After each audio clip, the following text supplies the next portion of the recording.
Ministro da Fazenda, Fernando Haddad, propõe a devolução maior de imposto para permitir a inclusão das carnes na cesta básica. Secretário da Educação de Belford Roxo, no Rio de Janeiro, é preso sob acusação de participar de desvio de dinheiro da merenda escolar.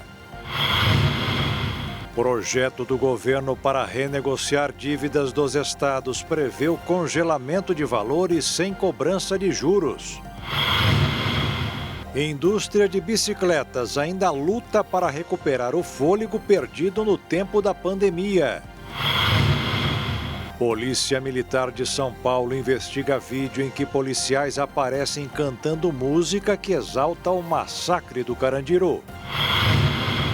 Durante visita à Bolívia, presidente Lula defende o retorno da Venezuela ao Mercosul. Jogador Vinícius Júnior quebra o silêncio e pede desculpas pela sua atitude durante a Copa América de Futebol. E o dia de feriado em São Paulo, 9 de julho, é para o Brasil lembrar a coragem dos paulistas contra a ditadura do governo Getúlio Vargas. Agora no Jornal das 22.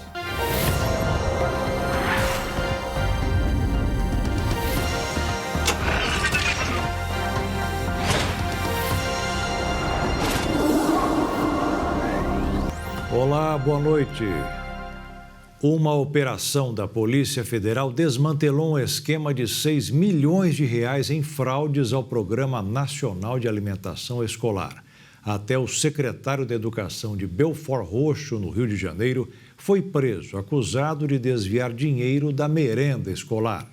A ação da Polícia Federal já conseguiu cumprir um dos mandados de prisão. Denis de Souza Macedo, secretário municipal de Educação de Belford Roxo, na Baixada Fluminense. Ele foi preso nesta terça-feira por supostos desvios do dinheiro da merenda no município. Ao todo, a Polícia Federal cumpriu 21 mandados de busca e apreensão contra o esquema apontado por desviar 6 milhões de reais do Programa Nacional de Alimentação Escolar. As fraudes eram realizadas com a participação de pessoas jurídicas, fornecedoras de merenda escolar e seus dirigentes. O grupo realizava pagamentos superfaturados baseados em documentação falsa e destinados a empresas que foram contratadas para fornecer os alimentos às escolas. A primeira apreensão foi de 300 mil euros na casa de um empresário em um condomínio de luxo na Barra da Tijuca, na Zona Oeste.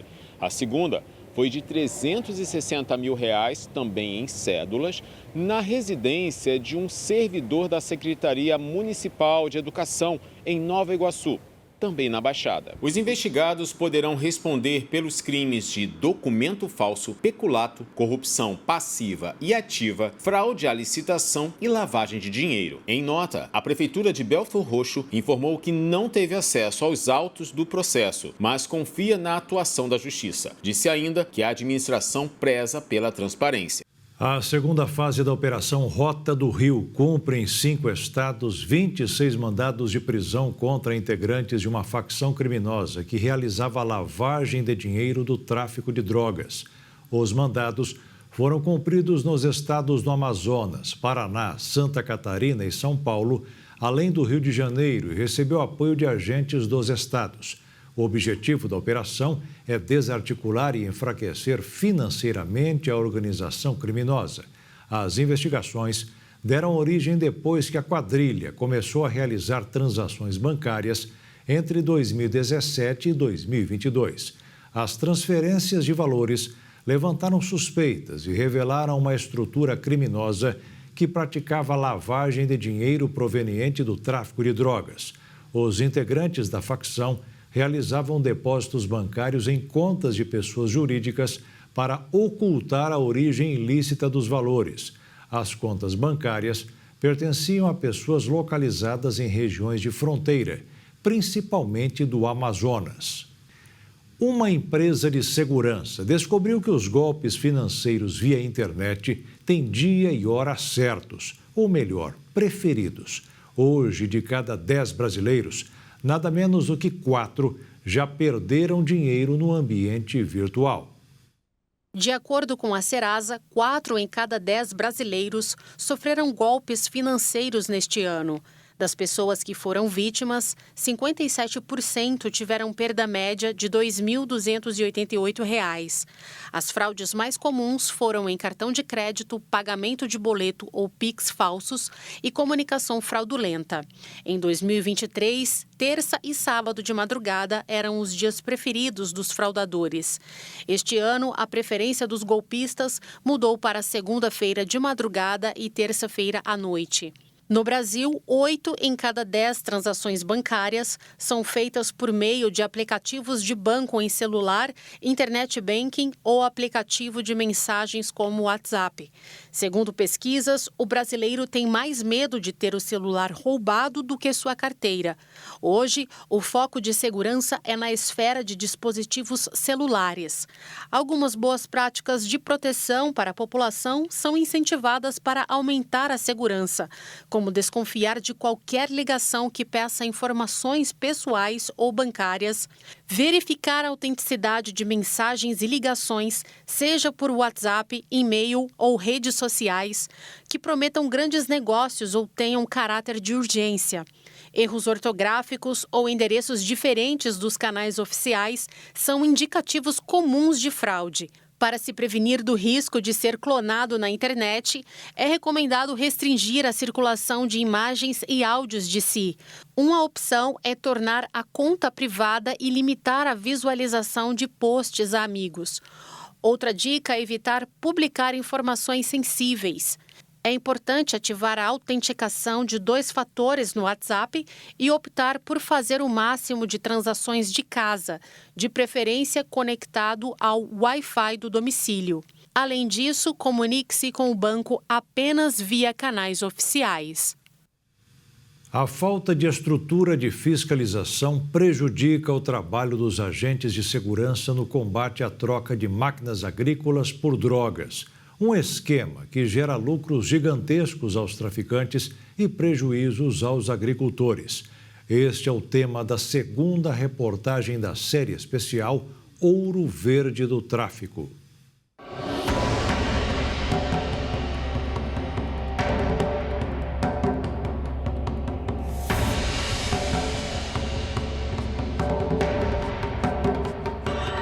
Apesar do trabalho de abordagem da polícia ser fator crucial, as forças de segurança ainda não têm acesso a um sistema disponível de registro de maquinários, como ocorre com veículos através do Renavan. Então isso dificulta a inspeção de uma checagem para identificar se esses bens são ou não produto de furto-roubo. É importantíssimo que nós tivéssemos um banco de dados, para que uma consulta fosse feita 24 horas para saber se aquele implemento ele é objeto de furto-roubo. Hoje nós dependemos de consulta à fábrica, para saber para quem esse bem ele foi faturado, para entrarmos em contato com essa pessoa para saber se ele foi vítima de furto-roubo. No Brasil, existe o Renagro, Registro Nacional de Máquinas e Tratores Agrícolas, que exige que todos os implementos que transitem em vias públicas sejam cadastrados. Essa obrigatoriedade aplica-se a máquinas fabricadas desde 2016. No entanto, há um projeto de lei tramitando para tornar este registro opcional, alegando que o procedimento tem mais penalizado do que protegido os produtores. Além disso, as forças de segurança dos estados não têm acesso aos dados do Renagro, o que torna ainda mais desafiador para a polícia a recuperação destes maquinários furtados e o combate a este tipo de crime no setor agrícola. O titular da Deleagro, a Delegacia de Combate a Crimes Rurais e a Bigeato, explica que hoje não existe um convênio entre o governo federal e as forças policiais do estado no acesso ao Renagro e que há tratativas em curso. Ele também defende a criação de um banco de dados nacional com acesso para as forças de segurança. Mas um banco de dados compulsório, ou seja, que não dependesse, como é o Renagro, da vontade do produtor ou do proprietário de cadastrar ou não o seu maquinário, que ele já saísse da fábrica ou da loja com um cadastro de acesso às forças policiais, com foto, com o número do chassi, com documento, para quando a gente aborda por vezes um caminhão-prancha carregando uma colheitadeira, eu poder saber quem é que comprou essa colheitadeira, quem é o proprietário, poder fazer contato para confirmar se é ele que está fazendo esse transporte ou não. Então isso seria o mundo ideal para a gente poder coibir esse tipo de ação. E sem esse banco de dados hoje, isso dificulta o trabalho da polícia?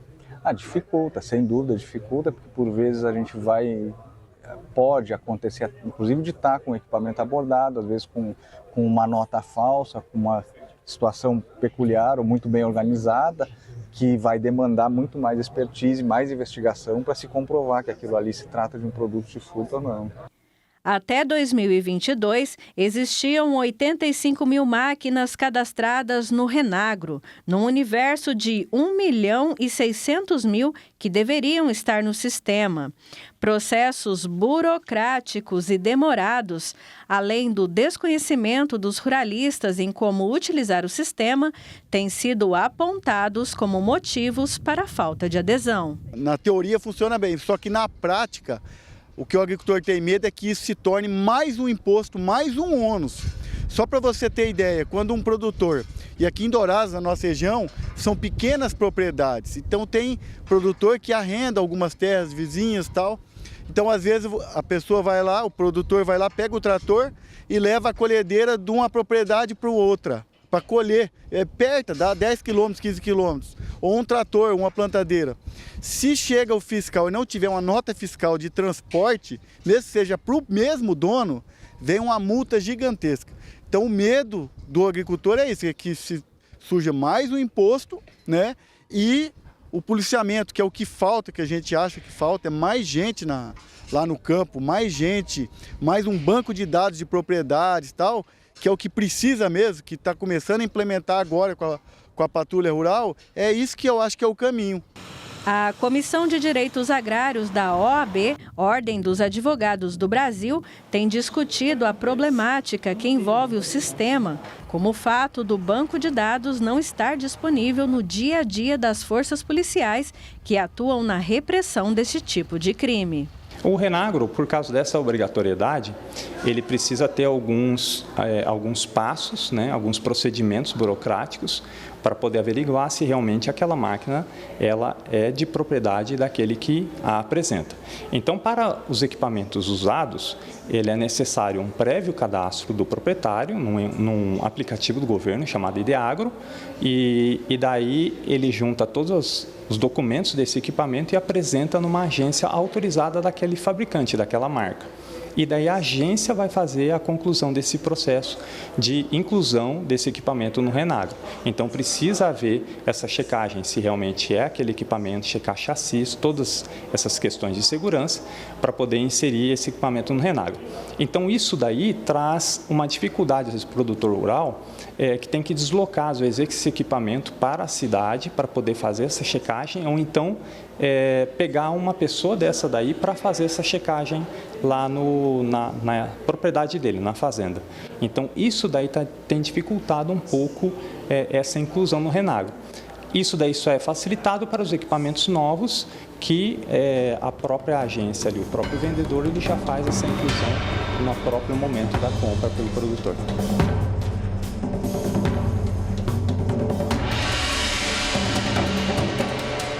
Mas, afinal, existem alternativas para o produtor rural se proteger dos criminosos? É o que vamos ver na próxima reportagem da série Ouro Verde do Tráfico. E veja a seguir, ministro da Fazenda, Fernando Haddad, propõe a devolução maior de imposto para permitir a inclusão das carnes na cesta básica. E o projeto do governo para renegociar a dívida dos estados é congelar valores sem cobrança de juros.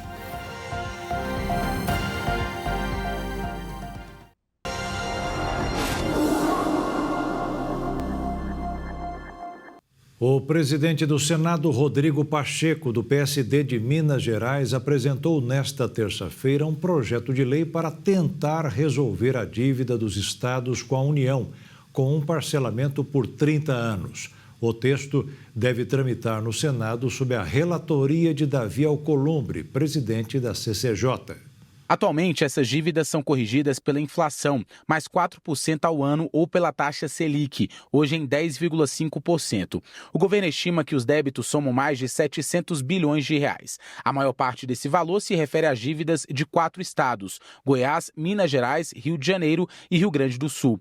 Pelo texto de lei elaborado por Rodrigo Pacheco, será criado o programa de pleno pagamento de dívidas dos estados. O ingresso dos estados e do Distrito Federal no Propag, no entanto, dependerá de adesão. O projeto prevê ainda o congelamento do valor principal da dívida atual, sem descontos, abatimento de 2% dos juros por diferentes mecanismos, como a federalização de bens e créditos estaduais, reversão de até 1% dos juros em investimentos nos estados e no DF, reversão de até 1% dos juros para aplicação em um fundo que atenderá a todos os estados, endividados ou não, e que as dívidas sejam parceladas em até 30 anos. O maior problema federativo que existe, estados muito endividados, que não têm condição de pagar suas dívidas, com um indexador muito alto, e isso gera um grande desconforto, um grande problema nacional mesmo. Dessa forma, portanto, nós temos uma forma muito justa e muito equilibrada de resolver o problema, garantindo a responsabilidade fiscal de não se afetar o estoque da dívida e o ponto de partida ser esse estoque, mas permitindo que os estados se organizem para o pagamento dessa dívida. Ao longo da elaboração do projeto, governadores e parlamentares propuseram a negociação com desconto nos juros e no montante principal da dívida, assim como adotado nos programas Refis e Desenrola. No entanto, segundo o presidente do Senado, o mecanismo afrontaria a legislação em vigor e a responsabilidade fiscal do governo federal, além de um impacto no resultado primário da União. O texto também veda a possibilidade dos governadores usarem o Fundo de Compensação da Reforma Tributária para abater a dívida com a União. Ele só começará a ser abastecido em 2029, em função do cronograma de transição para o novo sistema tributário, e deve receber pelo menos 40 bilhões anuais do governo federal a partir de 2033. Infelizmente, nós observamos, do ponto de vista jurídico e constitucional, há uma vedação expressa ao uso para essa finalidade do Fundo de Desenvolvimento Regional concebido na reforma tributária, de modo que ele também não foi considerado para esta finalidade. Ele pode ser considerado naturalmente nas contrapartidas que, uma vez aderindo ao programa de pleno pagamento, o Estado terá que cumprir ao longo dessa relação com a União. No Senado, o texto deve ser relatado pelo senador Davi Alcolumbre, presidente da Comissão de Constituição e Justiça e favorito para suceder Pacheco na presidência do Senado em fevereiro de 2025. O rito da tramitação, no entanto, ainda não foi definido. Uma comissão de deputados voltou a discutir hoje a inclusão das carnes na cesta básica do brasileiro. No encontro com o ministro da Fazenda, Fernando Haddad, o deputado André Cajado, do PP da Bahia, disse que existe espaço para a adoção do imposto zero para a proteína animal. Mas o assunto é polêmico, porque a mudança aumentaria o imposto único, que já está em 26,5%. Por isso, o ministro Fernando Haddad apresentou duas sugestões: ou uma alíquota menor da que é paga hoje, ou aumento do valor do imposto que seria devolvido às pessoas com o menor poder aquisitivo. A regulamentação da reforma tributária está na pauta para ser votada amanhã na Câmara. A declaração do presidente do Banco Central dos Estados Unidos, Jerome Powell, sinalizando que a taxa de juros americana não deverá demorar muito para cair, foi o tema dominante do mercado internacional nesta terça-feira e marcou uma nova queda do dólar no Brasil. Com a baixa de 1,12%, a moeda americana passou a valer R$ 5,41 na venda. E na Bolsa de Valores de São Paulo, com um giro menor em consequência do feriado da Revolução Constitucionalista de 32, a alta foi de 0,44% aos 127.108 pontos. A indústria de bicicletas agora está perdendo fôlego após crescimento durante a pandemia. O setor de bikes se prepara para um ano perdido. Fabricantes e varejistas estão desacelerando a procura pelo meio de transporte ou ginástica. Na maior feira de ciclismo do mundo, a Eurobike em Frankfurt, que acontece nesse mês, todos estão falando sobre a desaceleração do setor. As marcas exibem inovações como peças totalmente automatizadas, cadeados com sensores de impressão digital e capacetes com luzes de freio, embutidas enquanto a primeira semana da corrida de bicicleta mais famosa do mundo, o Tour de France, chega ao fim. O ciclismo, sem dúvida, enfrenta um obstáculo à medida que as pessoas passaram a praticar outras atividades após o isolamento social e se tornaram mais cautelosas com os gastos, devido ao aumento do custo de vida. As vendas de bicicletas caíram 8,9% na Europa no ano passado e a produção e exportação de bicicletas na região caíram quase 20%, de acordo com a Conebi. Os dados mostram que a crise também eliminou 5,5% dos empregos na indústria europeia da bicicleta no ano passado. O número de expositores na Eurobike, que abriu as portas no início do mês, caiu cerca de 5%. De acordo com os expositores, o ano de 2024 já considerado um ano perdido para o setor. A queda na demanda foi agravada pelo fato de os fabricantes terem corrido para aumentar a produção durante o boom da pandemia. Segundo um dos representantes da indústria, esse estoque adicional chegou ao mercado com um atraso, justamente quando o interesse começou a diminuir, sobrecarregando a indústria com um excesso de bicicletas e equipamentos não vendidos, pouco dinheiro e sem outra opção senão oferecer descontos. As vendas caíram 10% no ano passado e as receitas brutas, que foram de 140 milhões de euros em 2022, caíram mais de 90%. A produção na Alemanha e nos Países Baixos está sendo reduzida juntamente com 150 empregos.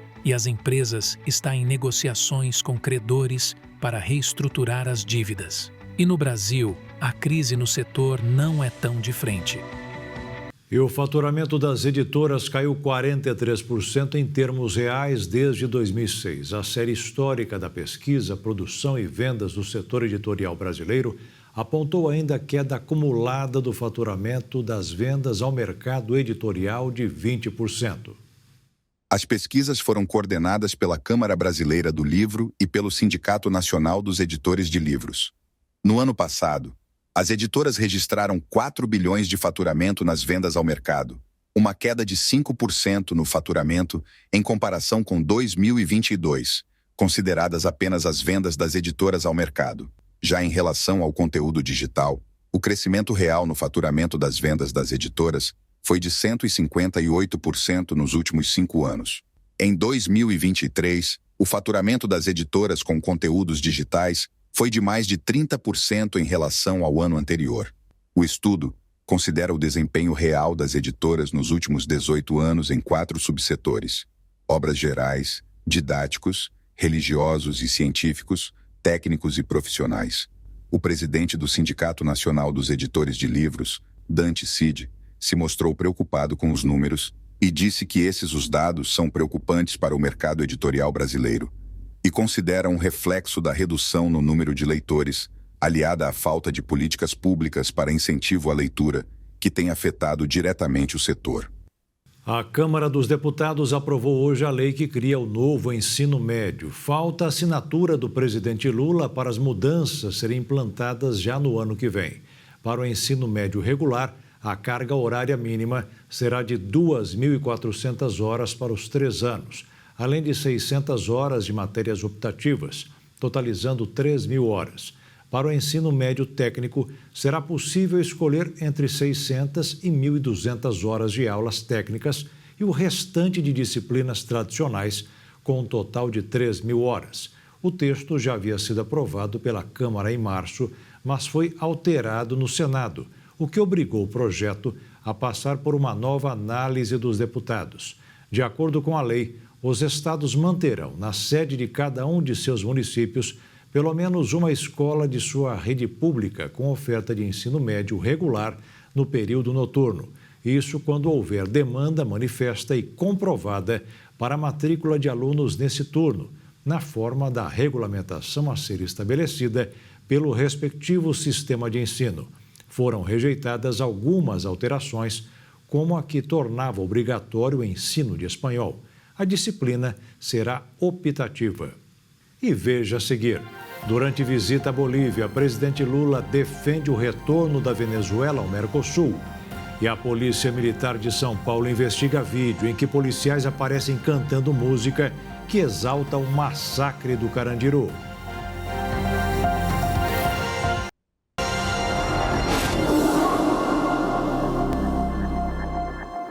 O presidente Lula defendeu hoje a reintegração da Venezuela no Mercosul. O presidente brasileiro passou o dia na Bolívia falando em investimentos. Lula chegou a Santa Cruz de la Sierra, região central da Bolívia, na noite desta segunda-feira, após participar da cúpula do Mercosul em Assunção, capital do Paraguai. Na conversa com Luiz Arce, o petista destacou a importância dos investimentos que estão sendo feitos no país pela Petrobras, além de formas de baratear a importação de gás natural para empresas brasileiras. A segurança na região de fronteira também foi discutida durante esse encontro entre os dois. Lula também adotou um cuidado especial para não aprofundar as divergências locais dentro do Partido MAS, Movimento ao Socialismo, que vive um racha que coloca em lados opostos Arce e seu antigo padrinho político, Evo Morales, que também comandou o país. O presidente brasileiro também foi orientado a não fazer nenhum gesto em direção a Evo Morales, justamente para evitar que a visita ao país fosse vista como uma tentativa de interferência na política boliviana. Ambos são aliados e compartilharam um período de domínio da esquerda na América do Sul. A agenda também serviu aí para o petista lançar novas bases de reaproximação econômica com a Bolívia, o que incluiu uma reunião com empresários bolivianos e também brasileiros, além de um encontro com movimentos sociais. Além disso, acompanharam Lula nessa visita ali à Bolívia os ministros de Minas e Energia, Alexandre Silveira, e também a ministra do Planejamento, Simone Tebet. No caso de Silveira, tratou de parcerias para impulsionar e renovar a produção de gás boliviano, que vem sendo afetada pela falta de investimentos e de divisas internacionais, e Tebet, por sua vez, é responsável por uma iniciativa de integração da infraestrutura regional e apresentou formas de tirar do papel projetos de corredores rodoviários e hidroviários entre as duas nações. A ouvidoria da Polícia Militar de São Paulo abriu uma investigação contra 20 policiais que aparecem em um vídeo cantando uma música que exalta o massacre do Carandiru que aconteceu em outubro de 1992. O vídeo, que circula nas redes sociais, foi gravado dentro do prédio da Rota, no centro de São Paulo. Hoje eu te apresento o primeiro batalhão, aquele que acalmou a casa de detenção, O vídeo, que circula nas redes sociais, mostra os agentes da Polícia Militar dançando e cantando a música do fatídico dia da operação policial. A cena foi gravada dentro do prédio da Rota, no centro de São Paulo, de acordo com a Secretaria da Segurança Pública de São Paulo. Assim que a Polícia Militar tomou conhecimento do vídeo, determinou a instauração de uma investigação por meio do Comando do Policiamento de Choque e afirmou que a conduta dos policiais que aparecem nas imagens não condiz com as práticas da instituição e medidas cabíveis serão tomadas. Em 2 de outubro de 1992, uma suposta rebelião de presos no complexo penitenciário do Carandiru, na zona norte de São Paulo, e a consequente invasão do pavilhão 9 por tropas da Polícia Militar resultaram na morte de 111 detentos. Mais de 20 anos depois, 74 dos cerca de 350 policiais que participaram da ação foram condenados pelo Tribunal do Júri, apenas que variam de 48 a 624 anos de prisão. Desde então, eles aguardam em liberdade pelo desfecho jurídico do episódio, cujo último recurso é o julgamento da constitucionalidade do indulto concedido pelo então presidente Jair Bolsonaro. A questão está em análise no Supremo Tribunal Federal. O governador do Rio de Janeiro, Cláudio Castro, criticou hoje o Itamaraty pelo pedido de desculpas aos embaixadores do Gabão e de Burkina Faso. 3 jovens negros, filhos de diplomatas dos 2 países, teriam sido abordados de maneira violenta por policiais no Rio. Hoje, Cláudio Castro afirmou que é fácil criticar policiais sem saber o que aconteceu. O governador lembrou que eles estavam em uma região onde acontecem muitos assaltos, tanto por parte de brancos como de negros. Faltou, segundo ele, apurar por que os jovens foram abordados. Colocar a culpa na polícia, segundo Cláudio Castro, é fácil. Foi batido um novo recorde de apreensão de cocaína no Brasil. A Polícia Rodoviária Federal encontrou 1 tonelada e 300 quilos da droga em Paranaíba, no Mato Grosso do Sul. A Polícia Rodoviária Federal apreendeu quase 1,5 tonelada de cocaína em Paranaíba.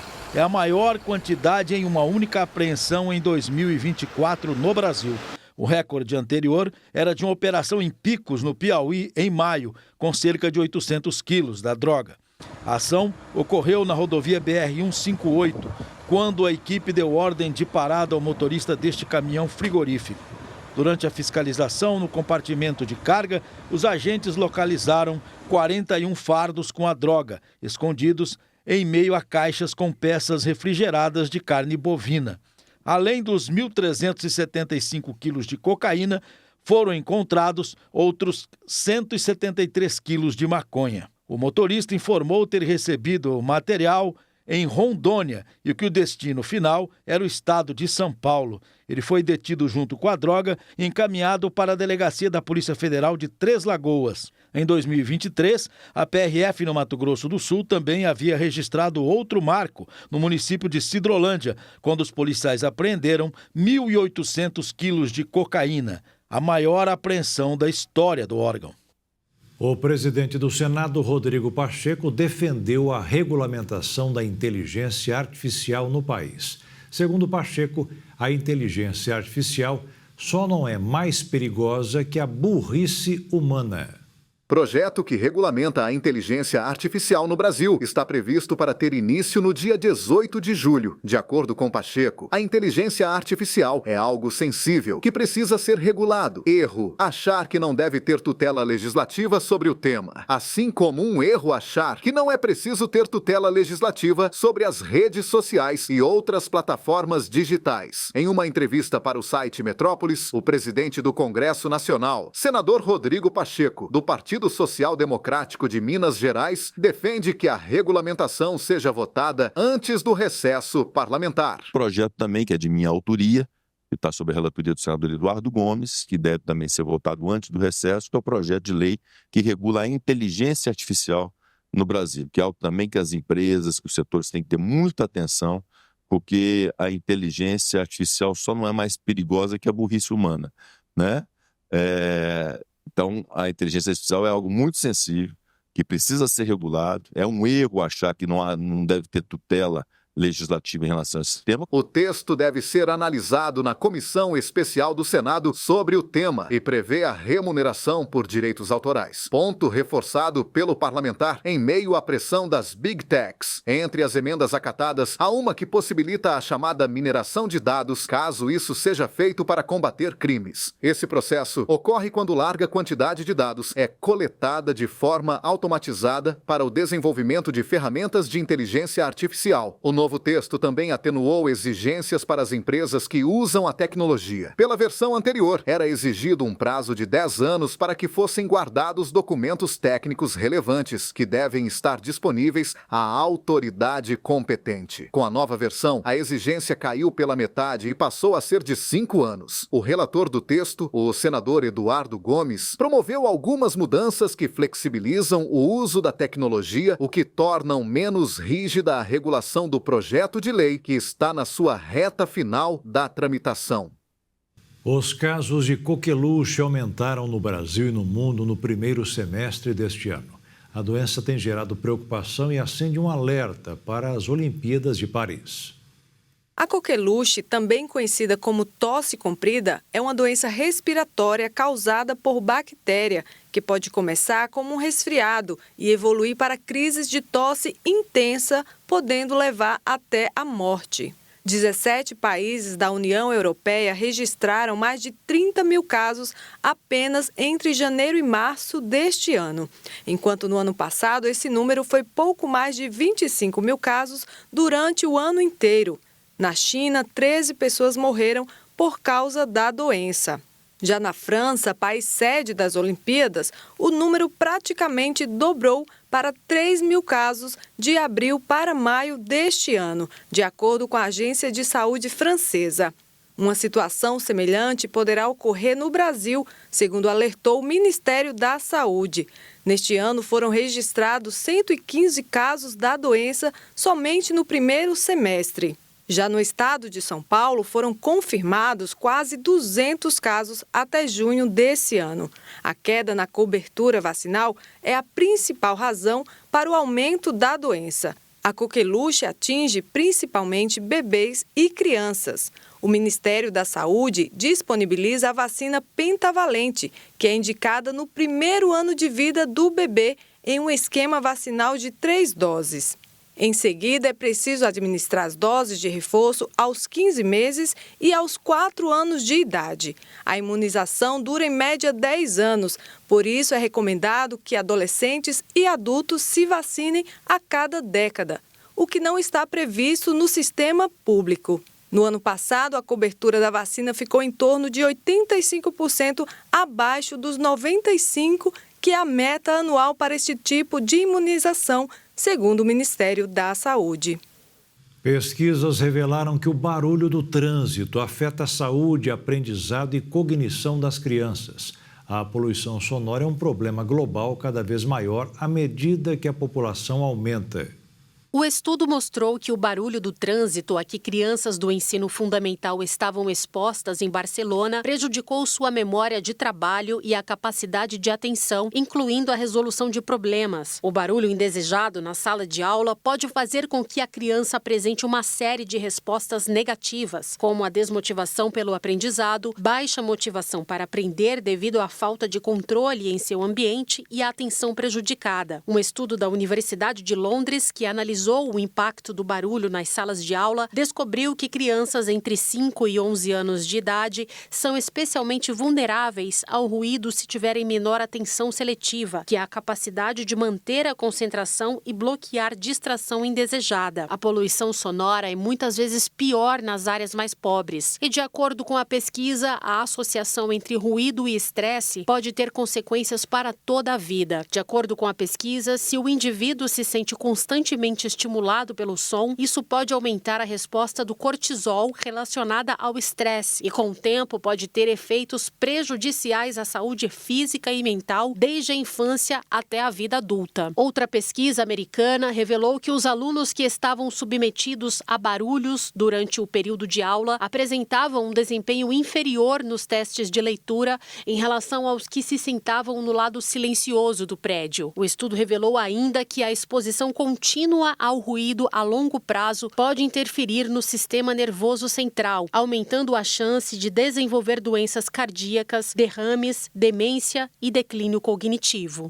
E a seguir, o jogador Vinícius Júnior quebra o silêncio e pede desculpas pela sua atitude durante a Copa América de Futebol. E o dia de feriado em São Paulo, 9 de julho, é para o Brasil lembrar a coragem dos paulistas contra a ditadura do governo Getúlio Vargas.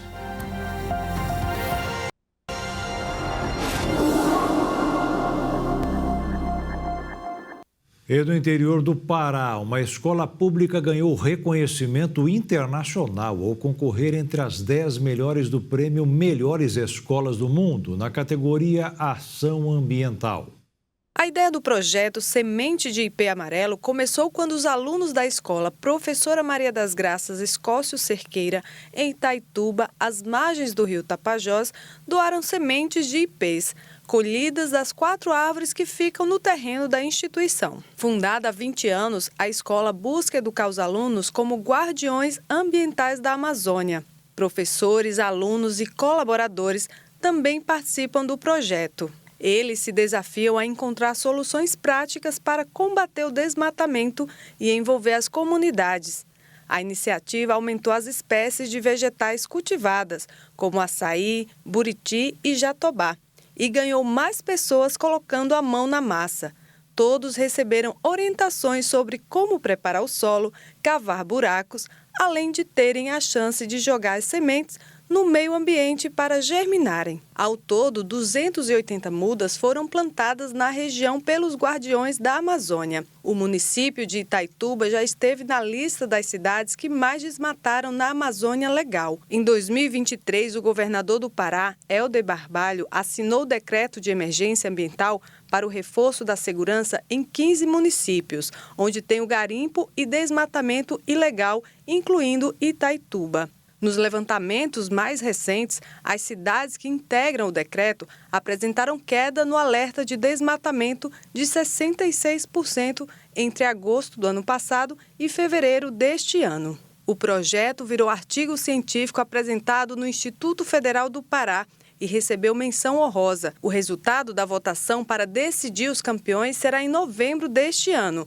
O prêmio é uma iniciativa que reconhece projetos educacionais que impactam positivamente a vida dos estudantes de forma criativa e sustentável. Cientistas na Suíça desenvolveram nanorobôs que podem matar células cancerígenas. Os aparelhos foram capazes de reduzir em 70% o crescimento do tumor em experimento com camundongos.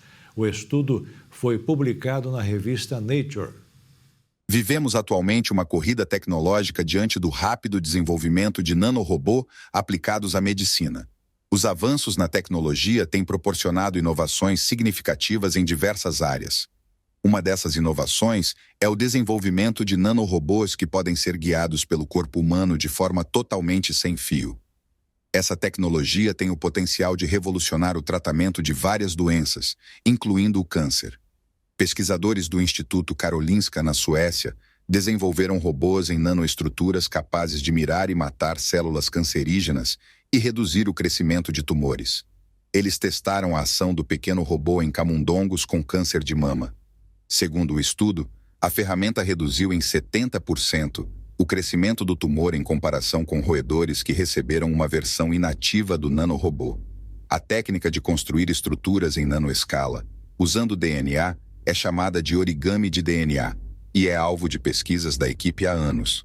Os cientistas já tinham desenvolvido, antes, estruturas que podem organizar os chamados receptores de morte na superfície das células, levando à morte celular. Essas estruturas levam 6 cadeias de aminoácidos montados em um padrão hexagonal.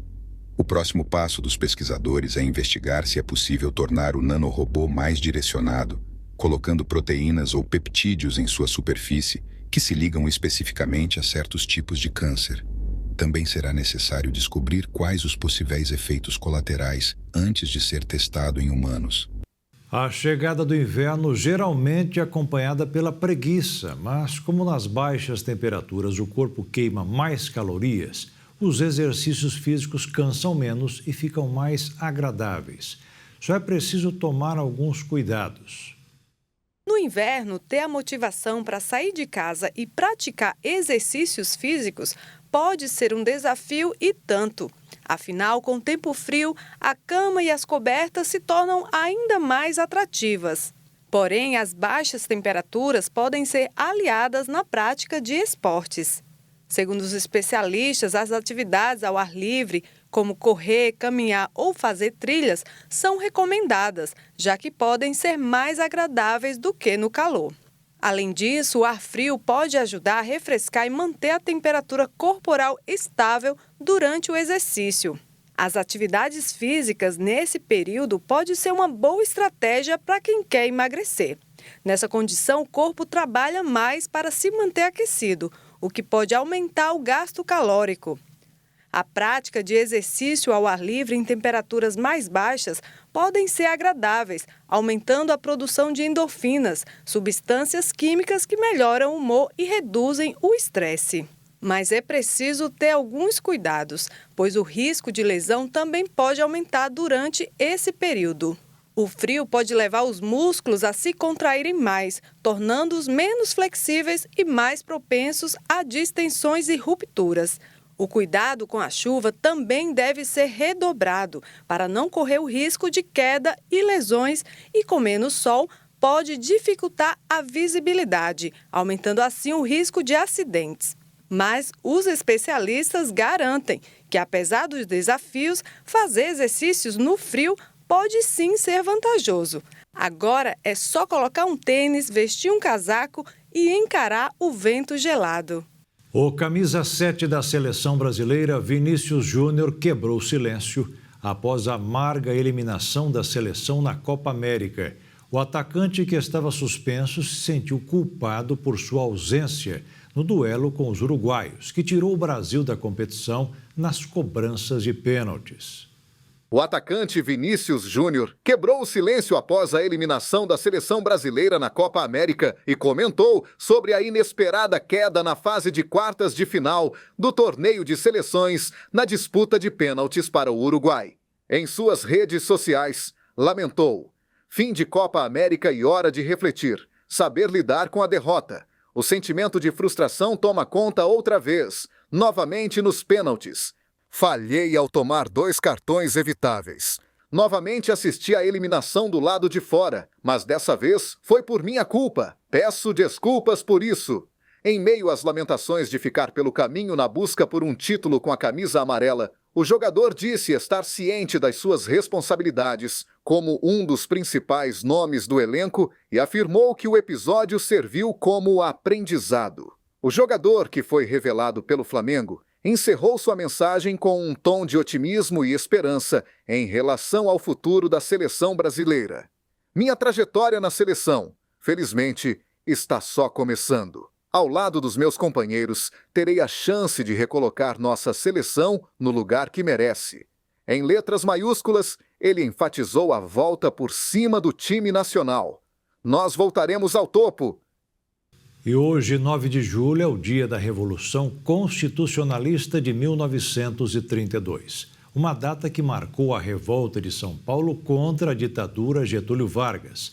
Ele assumiu o poder 2 anos antes, marcando o fim da política café com leite, como ficou conhecido o período em que políticos ligados aos estados de São Paulo e Minas Gerais dominaram as primeiras décadas da República no país. Mas passou do ponto. A Revolução de 32 foi uma revolta armada do Estado contra o governo de Getúlio Vargas, que teve início com o golpe de Estado de 1930 e foi responsável por, dentre outras coisas, fechar o Congresso Nacional e depor governadores dos estados e o presidente, à época Washington Luiz.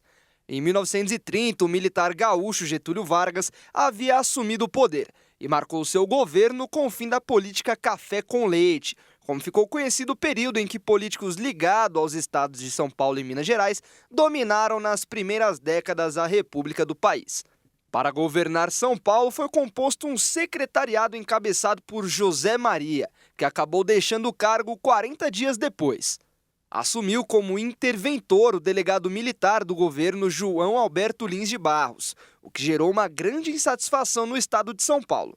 Os protestos ganharam força em 23 de maio, quando um grupo organizou manifestação na sede do Partido Popular Paulista, o PPP. Na confusão, 4 pessoas foram mortas: Martins, Miragaia, Drauzio e Camargo. Nasceu então um movimento com as iniciais dos 4 nomes, o MMDC, que teve papel importante na mobilização para a luta. Também foi atingido na confusão um homem conhecido como Alvarenga, que morreu depois e cujo nome não entrou na sigla. A revolução em si foi desencadeada por um levante em reação ao afastamento do general Bertoldo Klinger, simpático ao movimento. A revolução teve adesão do povo, mas perdeu força porque os revoltosos de outros estados acabaram controlados pelo governo e armas encomendadas no exterior não chegaram aos paulistas. No fim, mais de 600 constitucionalistas foram mortos nas batalhas, segundo as contas oficiais. Estimativa considerada abaixo da realidade por muitos envolvidos nos combates. O dia 9 de julho é um feriado significativo no estado de São Paulo, comemorado em homenagem à Revolução Constitucionalista de 1932. Este dia é reservado para lembrar e honrar os combatentes que lutaram pela constitucionalização do país. No entanto, o feriado é específico de São Paulo e não é celebrado em outras partes do Brasil. A data foi oficializada em 1997 através da Lei Estadual número 9.497, sancionada pelo governador Mário Covas. E o Jornal das 22 termina aqui. Uma boa noite e fique na paz.